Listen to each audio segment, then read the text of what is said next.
Welcome. In this video, I'll show you how to redeem codes in Call of Duty Mobile. Alright, there are two ways to redeem codes now, as of February 22. Alright, the first one is by going to the news section right here at the top left, tap on it. In here, you can see this gift icon right here, tap on it, and make sure to tap on code redemption. Alright, once done, just hit on go. Now in here, you're going to want to type in the redemption code that you have in there. All right, once done, just hit on redeem and it will automatically go to your account. Now another option, if you can't see this right here, if you can see new right here, just go ahead and tap on your profile and go to basic right here. Now once done, as you can see, there's a UID section. Just go ahead and copy it. As you can see, it is now copied. Now go ahead and open up your favorite browser, example here, Chrome.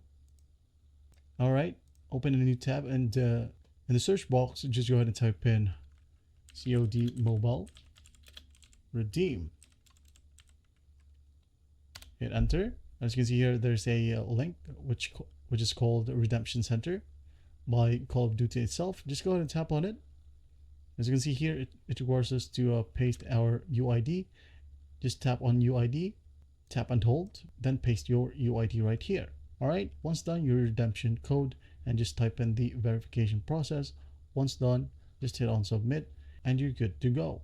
Well, I hope this video helps, and I'll see you in the next one.